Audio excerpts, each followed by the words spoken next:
यी तीनवटा खराब बानीको कारणले व्यक्तिले जीवनमा कहिल्यै पनि प्रगति गर्न सक्दैन।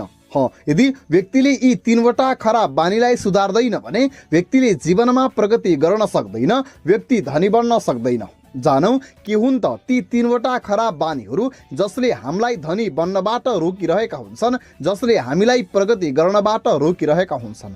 पहिलो कुरा हो बिहानै उठ्ने बित्तिकै धेरै बोल्नु। कुनै पनि व्यक्ति यदि बिहानै उठ्ने बित्तिकै धेरै बोल्दछ भने त्यस्तो व्यक्तिले जीवनमा प्रगति गर्न सक्दैन। बिहान उठ्ने बित्तिकै भगवानको ध्यान गर्ने, भगवानको स्मरण गर्ने, एकैछिन मौन रहने, यस्तो गरियो भने भगवानको कृपा हुन्छ, शक्तिको सञ्चार हुन्छ, जसको कारणले हाम्रो दिनभर राम्रोसँग बित्दछ। तर हामीले यदि त्यस्तो गरेनौँ, बिहानदेखि नै बोल्ने गऱ्यौँ भने हाम्रो शरीरको सकारात्मक ऊर्जा बाहिर जान्छ, जसको कारणले हामीले दिनमा चाहेका सबै कर्महरू गर्न सक्दैनौँ। दोस्रो हो दिउँसोमा सुत्नु।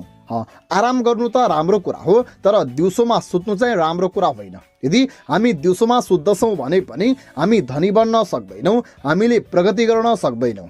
अनि तेस्रो कुरा हो सायङ्कालमा घरमा बत्ती नबाल्नु। यदि हामीले सायङ्कालमा घरमा बत्ती बाल्दैनौँ भने पनि हामी सक्सेस हुन सक्दैनौँ। यद्यपि बिहानको प्रार्थना धेरै इम्पोर्टेन्ट छ। बिहान हामीले घरमा बत्ती बाल्ने गर्दछौँ, तर सायङ्कालमा पनि हामीले बत्ती बाल्ने गर्नु पर्दछ। यसो त घरमा बत्ती बाल्ने गर्दछौँ, तर जसले रुम लिएर बाहिर बसेका छौँ त्यस्ता व्यक्तिहरूले बिहान साँझ बत्ती बालेको देखिँदैन।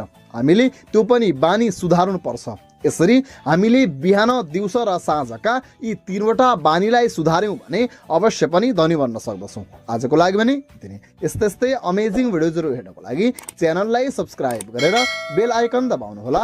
नमस्ते।